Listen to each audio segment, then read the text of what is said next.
Morning, students of class 8. Welcome you all in our online classes. Welcome you all in our YouTube channel, Study Warriors Academy. आप सभी बच्चों का हमारे YouTube channel study warriors academy में हार्दिक स्वागत है। प्यारे बच्चों, हम आपके अंडरस्टैंडिंग के लिए आप घर में अपना पढ़ाई अच्छी तरह से कर पाएँ, इसके लिए वीडियो तैयार कर रहे हैं। हमने बहुत सारे वीडियोस यूट्यूब के ज़रिए आप तक पहुंचाने की कोशिश की है। मुझे उम्मीद है आप सबों को हमारा वीडियो अच्छा लगता है, और अगर आपको जहां समझ में नहीं आता है तो आप ज़रूर से ज़रूर कमेंट में लिखें, ताकि जब हम दोबारा वीडियो बनाएं तो आपकी प्रॉब्लम्स को ध्यान में रखते हुए वीडियो बनाएं। So dear student, before starting हम यही कहना चाहेंगे आप लोगों से कि ज़िंदगी में अगर आपको कुछ पाना है, कुछ हासिल करना है, या आपके जीवन में अगर आपने कुछ अपना लक्ष्य बनाया है, तो वो सिर्फ आप ही पा सकते हैं। उसको पाने में आपके अंदर में जो हिडन क्वालिटी है, आपके अंदर में जो छुपी प्रतिभा है, उसको जगाने की आवश्यकता है। क्योंकि आपके सफल होने में सिर्फ आपका ही योगदान रहता है, दूसरा किसी का उसमें भागीदारी नहीं होता है। हाँ, ये बात है कि आपको कभी कभी मोटिवेट किया जाता है, आपको कभी कभी गाइडलाइन किया जाता है, लेकिन मेन रोल जो होता है वो आप ही का होता है। इसीलिए आप सबों से यही कहना चाहूँगा कि ज़्यादा से ज़्यादा अपने गोल पर कंसंट्रेट करें, अपने स्टडी पर कंसंट्रेट करें, और जो भी जिस वक्त जो भी काम कर रहे हैं उस वक्त उस काम पर पूरा कंसंट्रेशन दें। अगर हम पढ़ाई कर रहे हैं तो पढ़ाई पर हमको पूरा कंसंट्रेशन देना है। अगर हम कुछ काम कर रहे हैं तो उस काम पर पूरा कंसंट्रेशन देना है। क्योंकि कोई भी काम सक्सेस करता है उसके पीछे एक ही रीज़न होता है, आपका टेंडेंसी, आपका डिवोशन, आपका कंसंट्रेशन। ओके, सो इन्हीं शुभकामनाओं के साथ आज हम शुरू करते हैं। Let us start geography. Almost we have done 2 chapters in geography, and today we will start the third chapter. This is power resources. We will start today third chapter, power resources.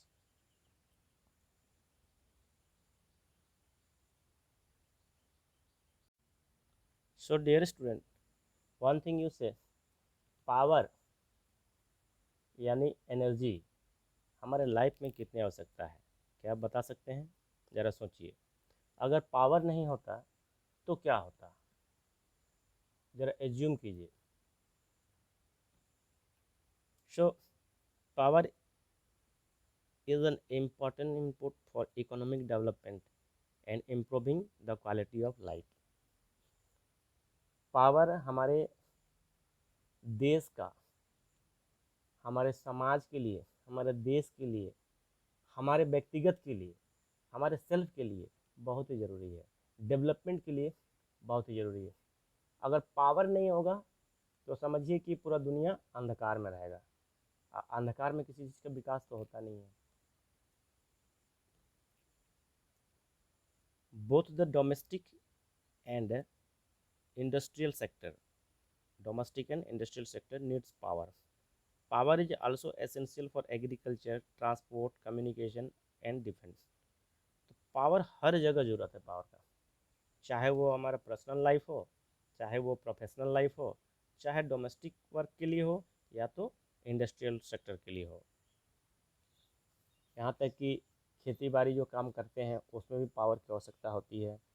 अगर power नहीं होगी तो जैसे पुराने समय में आप देखिएगा,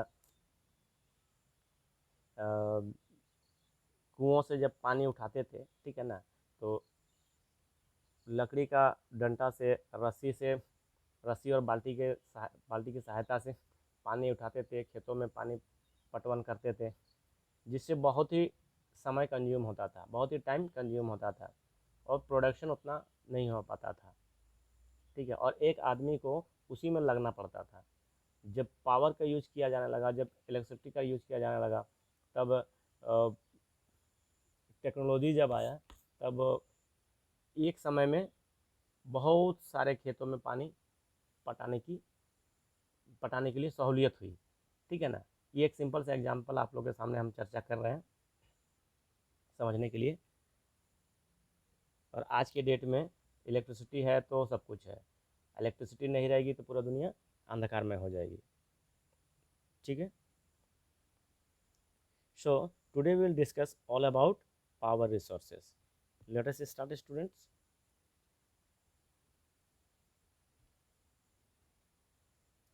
So what is power resources? A resource of energy is called power. A source of energy is called power.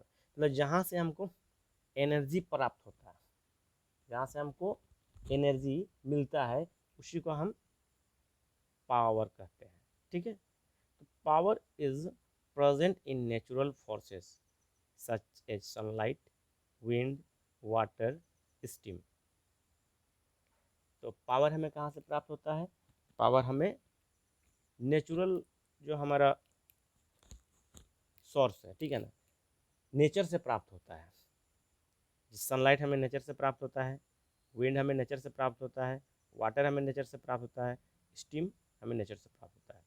तो ये ऑल अबाउट पावर, ठीक है ना। ये कहाँ से प्राप्त होता है हमें? ये नेचुरल फोर्स से प्राप्त होता है।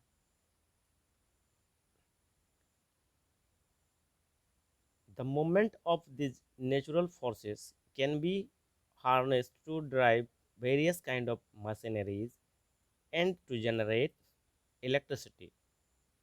Yes, the demand of power resources increases with the economic development of country. किसी देश का आर्थिक विकास अगर करना है तो उसको इलेक्ट्रिसिटी की आवश्यकता पड़ती है, उसको पावर की आवश्यकता पड़ती है। It shows that the overall development means सब चीज़ का डेवलपमेंट, जैसे एग्रीकल्चर का development, industrial development of growth of service sector, सब जगह पर पावर की आवश्यकता होती है, ठीक है ना। So it shows the overall development of a nation depends on the power resources that the nation possesses। जो हमारा देश के अंदर में जो पाया जाता है, जो हमारा किसी भी राष्ट्र के अंदर में जो पाया जाता है पावर, ठीक है ना, पावर रिसोर्सेस, उसी के मदद से, उसी के हेल्प से हम देश का डेवलपमेंट संभव हो पाता है, ठीक है। नेक्स्ट थिंग, तो you have, I hope so you have understood all about the power. Power क्या है और पावर की विशेषता क्या है, ठीक है। Next thing we will discuss about the type of power. तो पावर के कितने प्रकार से हैं, ठीक है ना, कितने टाइप्स हैं। Coal, petroleum, natural gas, geothermal energy, solar energy, hydro electrical power, nuclear energy, wind energy. These are all main power resources present in earth surface. धरती पर पाए जाने वाले ये सभी नेचुरल रिसोर्सेस हैं, या कहेंगे पावर रिसोर्सेस हैं, ठीक है।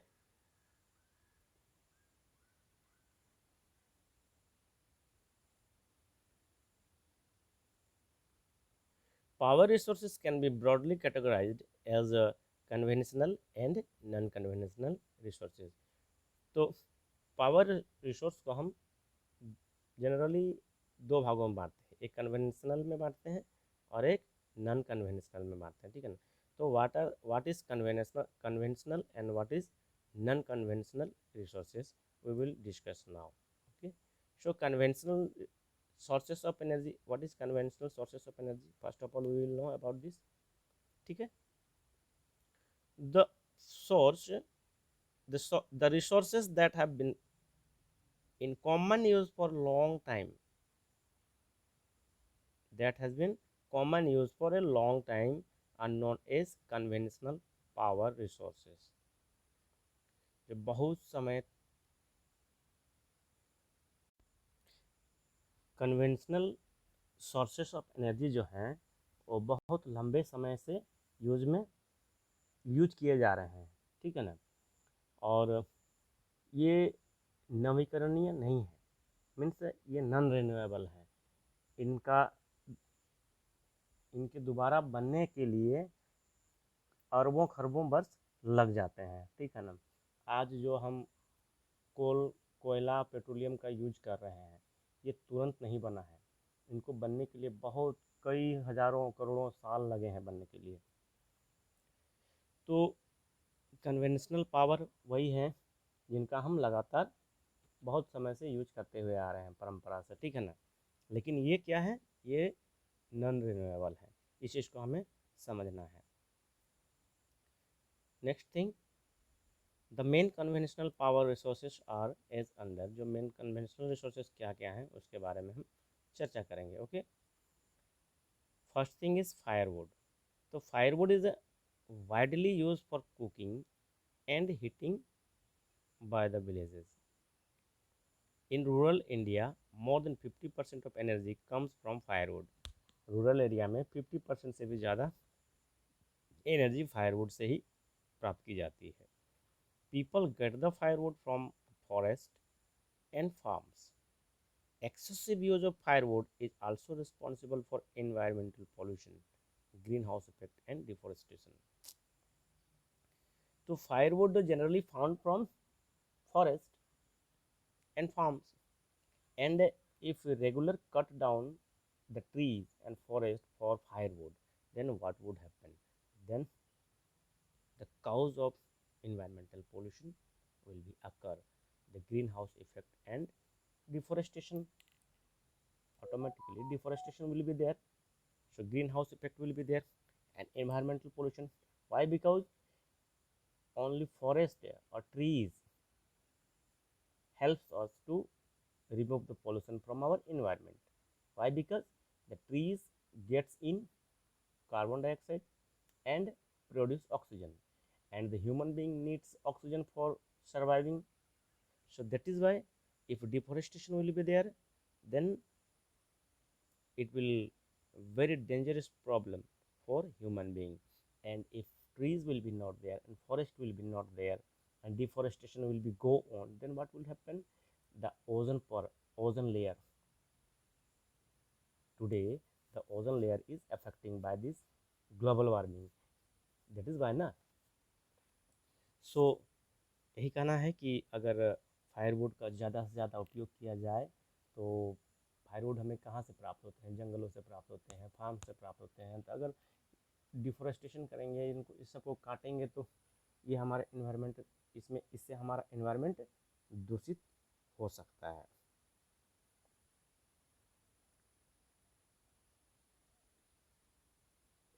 Dear student, one let us see about the diagram of power resources. Okay, this is the diagram of, sorry, this is the diagram of power resources. So we will study two type of power resources, conventional, or as we discussed right now, that conventional power resources are non-renewable power resources, and non-conventional power resources which is renewable power resources. Okay,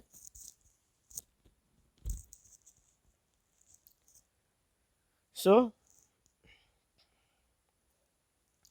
in conventional power resources, what are those? First thing is firewood, second is coal, third is petroleum, fourth is natural gas, and next is hydel power. And in non-conventional renewable resources or renewable resources, solar energy is there, wind energy is there, tidal energy is there, nuclear power is there, geothermal energy is there, and biogas is there. These all are non-conventional, means renewable power resources, and these are conventional power resources, means non-renewable. These are non-renewable and these are renewable. Okay, you just draw this diagram and learn this. Okay, this is very important for you. So let us uh, know about advantage and disadvantage of firewood. So advantage is what? It is cheap. It is very cheap. Okay, for domestic fuel, and firewood is easily accessible for all groups of the people. सभी के लिए यार आसानी से मिल जाता है, गांव में देहात में कहीं भी फायरवुड मिल जाता है। ये दो इसके एडवांटेज हैं। And what are the disadvantage of firewood? Disadvantage is what? Collection of firewood is time consuming process. आप जंगल में चल गए हैं फायरवुड कलेक्शन करने के लिए, तो उसको कलेक्शन करने के लिए आपको बहुत सारा समय आपको देना पड़ेगा, तुरंत ही आपको नहीं अवेलेबल होगा, ठीक है ना। Excessive use of firewood is responsible for deforestation. और ज़्यादा से ज़्यादा फायरवुड का आप कलेक्शन करेंगे तो क्या होगा? पेड़ों को काटिएगा तभी तो फायरवुड मिलेगा आपको। इससे क्या होगा? हमारा डिफोरेस्टेशन होगा, होगा ना। Burning of firewood, burning of firewood and coal release carbon dioxide, very important. Coal release carbon dioxide and carbon monoxide which promote greenhouse effect. लकड़ियाँ ज़्यादा जलाएंगे तो उससे हमको क्या होगा? कार्बन डाइऑक्साइड रिलीज होगा और कार्बन मोनोऑक्साइड रिलीज होगा, जो कि हमारे इन्वायरमेंट के लिए बहुत ही खतरनाक है। इसलिए हमें कोशिश करनी चाहिए ज़्यादा से ज़्यादा उपयोग नहीं करें उसका। Next thing we will discuss about coal.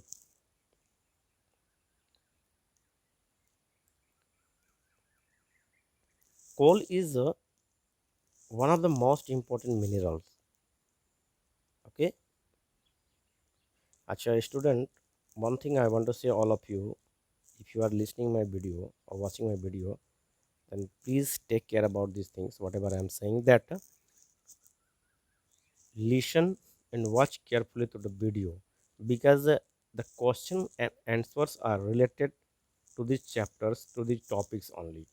If you will go through line by line, if you'll go through by understanding line by line to the topic from this chapter, then it will easy, it will be easier to make, to solve question answer. Okay, so coal is one of the most important mineral. Coal is formed from the remain of the decayed plants. Coal is formed from decayed plants, trees, leaves and grasses. The coal which we use today was found millions of years ago. आज जो कोल हम use कर रहे हैं, जिस as we discussed already, वो बहुत सालों पहले, मतलब उसको बनने में कई मिलियंस ईयर्स लगे होंगे, ठीक है ना। It is generally found in sedimentary rocks. ये जनरली सेडिमेंट्री रॉक्स में पाए जाते हैं। Due to its great significance, coal is also called buried sunshine.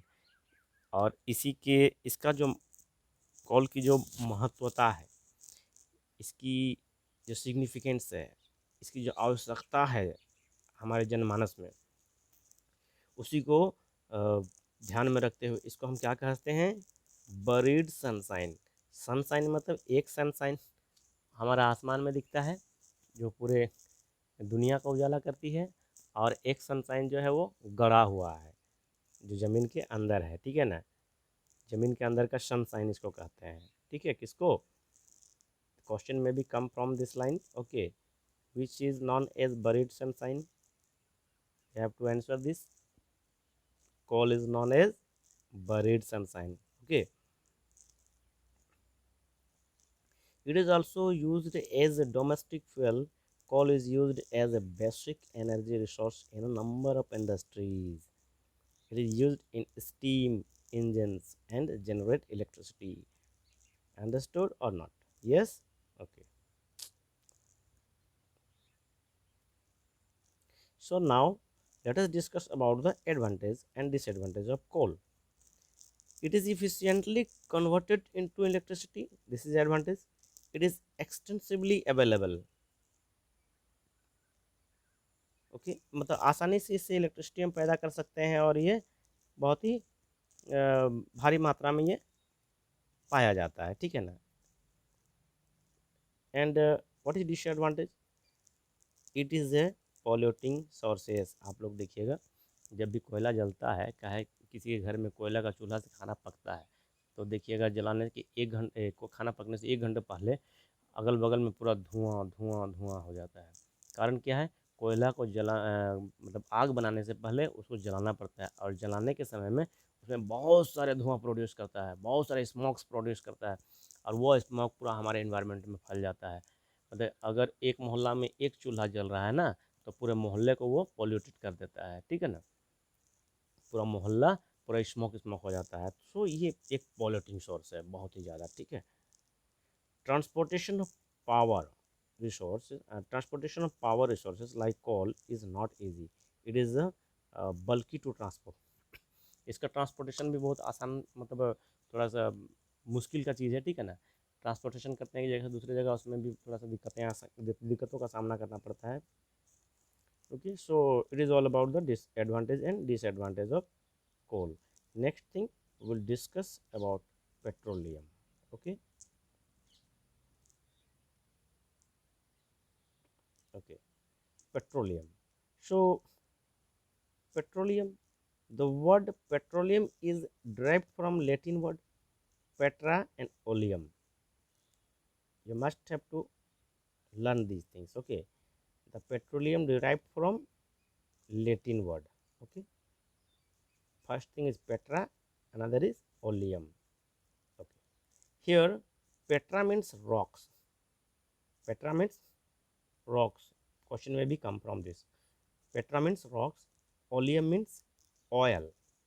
Means rocks oil. Thus petroleum means rock oil. मतलब चट्टान का तेल, या तो चट्टान से निकला हुआ तेल, चट्टान से बना हुआ तेल कह सकते हैं किस हिसाब से, तो इसको हम लोग कहते हैं पेट्रोलियम, ठीक है ना।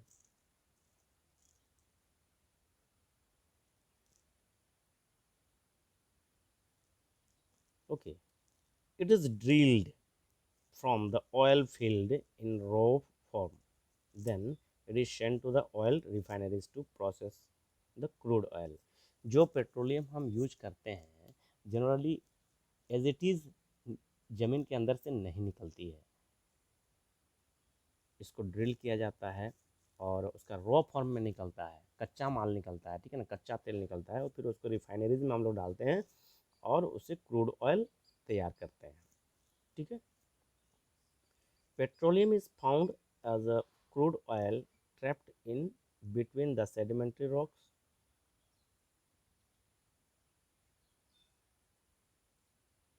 Okay, lies along the margin of young fold mountains, coastal areas and offshore regions. Generally, ये sedimentary rocks के बीच में पाया जाता है, ठीक है ना। और कोस्टल एरिया में ज़्यादातर देखने को मिलता है हम लोग को। बॉम्बे हाई का नाम सुना होगा आप लोगों ने। ये समुद्री एरिया है हमारे इस समंदर के अंदर में है बॉम्बे हाई, ठीक है ना। वहाँ पर बहुत सारा भारी मात्रा में ये पेट्रोलियम का भंडार है, लेकिन वहाँ से निकालना उतना आसान भी नहीं है, ठीक है ना।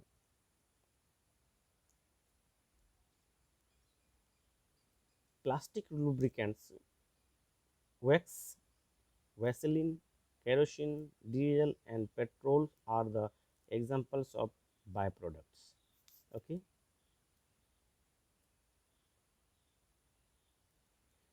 World wide distribution of petroleum, एक बार हम लोग देखते हैं कि वर्ल्ड में कहाँ कहाँ पर पेट्रोलियम ज़्यादा पाया जाता है इसके बारे में, ठीक है ना। Algeria, Venezuela, USA, Iran, Russia, Iraq, Saudi Arabia and Qatar. These are the places where mostly found the petroleum. And in India, okay, this is very important. These both these are very important to learn because the question arise in competition, or the question can come in your examination also. Okay, Digboi in Assam, Digboi in Assam, Bombay High in Mumbai, deltas of Krishna and Godavari river. This is very important. Distribution of petroleum. Okay, you must have to learn these all things.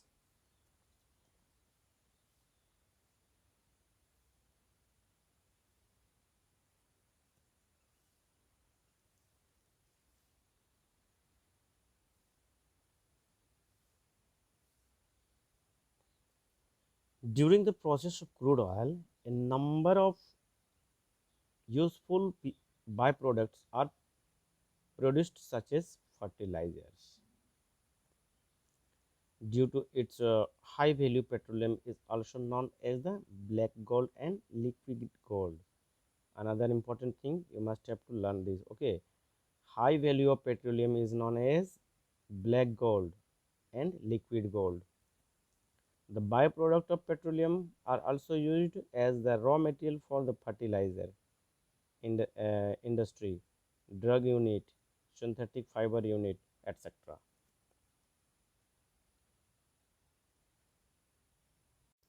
Next thing we will discuss about natural gas. So it is found in sedimentary rocks. Natural gases are found in sedimentary rocks. Natural gas is found along with the petroleum deposits, जहाँ पर petroleum पाया जाता है generally natural gases भी वहीं पाया जाता है, ठीक है ना। Natural gas can be used as industrial and domestic fuel just like coal. It causes less pollution as compare to coal and petroleum. Coal और पेट्रोलियम में जितना पॉल्यूशन होता है उससे इसमें लेस पॉल्यूशन होता है, ठीक है ना. Let us see the world wide distribution of natural gases, ठीक है ना.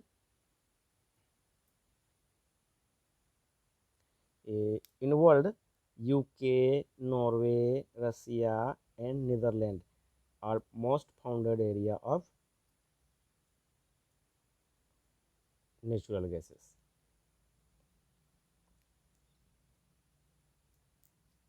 एंड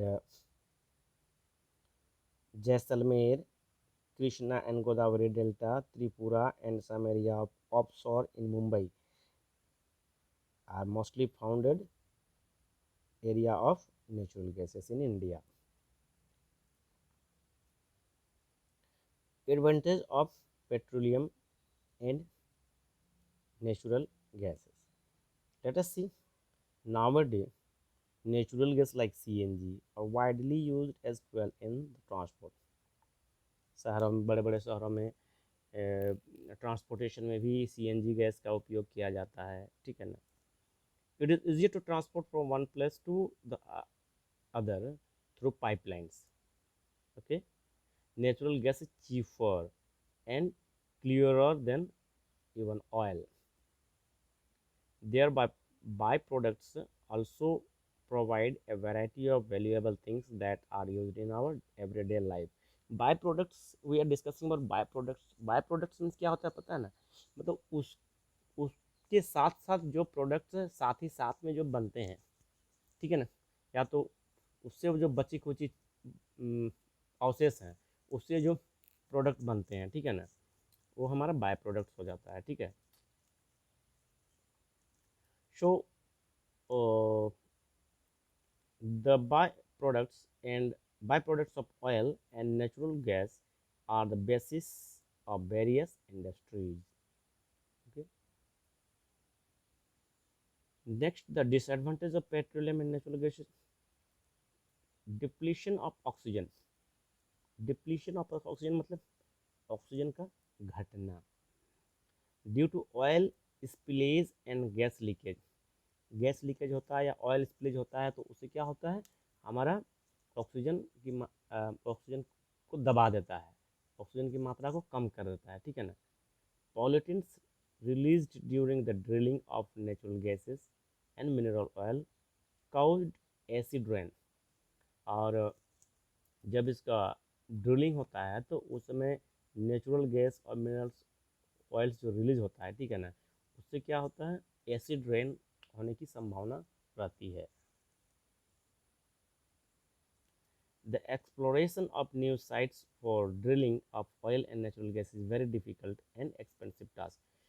और इसका नेचुरल गैस का ड्रिलिंग कहाँ करना है, नया साइट तैयार करना है, नया जगह तैयार करना है, यह एक बहुत ही एक्सपेंसिव टास्क है और बहुत ही डिफ़िकल्ट टास्क है।